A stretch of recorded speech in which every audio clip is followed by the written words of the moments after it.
అందరికీ హాయ్ అండి. Welcome back to my channel. ఈరోజు హై ప్రోటీన్ కారప్పొడి చేద్దాం. ఇది ఇడ్లీ, దోసకి చాలా బావుంటుంది. అలాగే రైస్‌లో కూడా నెయ్యి వేసుకొని తింటే ఇంకా బావుంటది. నెక్స్ట్ దీంట్లో ఎలాంటి ఆయిల్ గానీ, చింతపండు కానీ వాడలేదు. ఎలర్జీకి సంబంధించినవని. నెక్స్ట్ ఇది ఎలా చేయాలో చూద్దాం.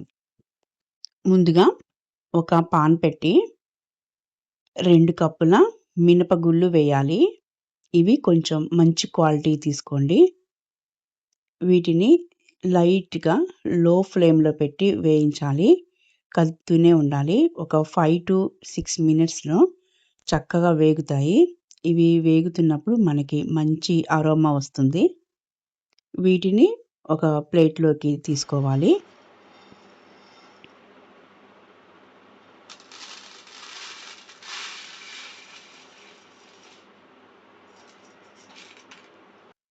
నెక్స్ట్ 2 కప్పుల పచ్చి శనగపప్పు తీసుకోవాలి. ఈ పచ్చి శనగపప్పు ఈ కారప్పొడికి చాలా టేస్ట్‌నిస్తది. సో, అసలు స్కిప్ చేయొద్దు. ఇవి కూడా లో ఫ్లేమ్‌లో వేయించాలి. ఇవి కొంచెం టైం పడుతుంది. ఒక 7 మినిట్స్. వీటిని కూడా ప్లేట్‌లోకి తీసేసుకోవాలి. నెక్స్ట్ ఒక కప్పు కందిపప్పు. దీన్ని కూడా లో ఫ్లేమ్‌లో వేయించాలి.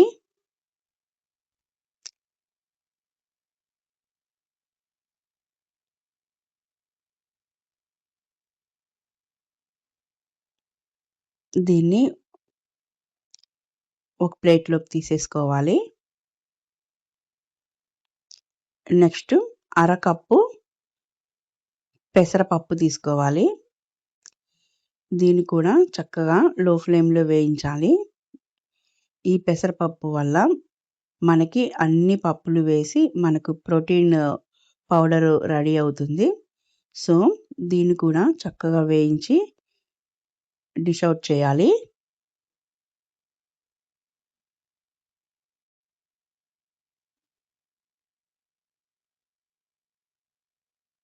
ఇప్పుడు ఇందులోకి మనం ఎలాంటి ఆయిల్ యూజ్ చేయట్లేదు. సో, ఆయిలీగా ఉండడం కోసం నువ్వులు వేయాలి. అలాగే మంచి కాల్షియం కూడా. ఈ నువ్వులనేది మనిష్టం. ఈ క్వాంటిటీకి 2 టేబుల్ స్పూన్స్ సరిపోతాయి. ఇంకొంచెం ఎక్కువైనా వేసుకోవచ్చు. నెక్స్ట్ ఒక టేబుల్ స్పూన్ జీలకర్ర వేయాలి. ఇది ఈ పప్పులన్నిటికి అరుగుదలకి చాలా యూజ్ అవుతది జీలకర్ర. ఇది కూడా నైస్‌గా వేయించేసి పక్కకు పెట్టేయాలి. ఇందులోకి కారానికి సరిపడా ఎండుమిర్చి తీసుకోవాలి. ఈ ఎండుమిర్చి వేగేటప్పుడు ఇందులోనే సరిపడా సాల్ట్ ఒక టేబుల్ స్పూన్ సరిపోతుంది. ఇవి 2 కలిపి వేయించాలి. ఈ సాల్ట్ వేయించడం వల్ల కారప్పొడి ఒక 6 మంత్స్ పాటు చక్కగా నిలవ ఉంటుంది. ఇంకా డైజెషన్ పవర్ కోసం ఇంగువ వేయాలి. ఈ మూడింటిని లో ఫ్లేమ్‌లో వేయించాలి.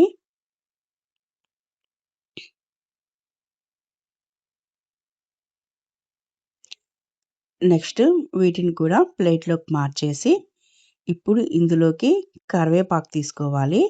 ఈ కరివేపాకు కూడా మనిష్టం. ఎంతైనా తీసుకోవచ్చు. వీటిని వేయించి పక్కకు పెట్టేయాలి.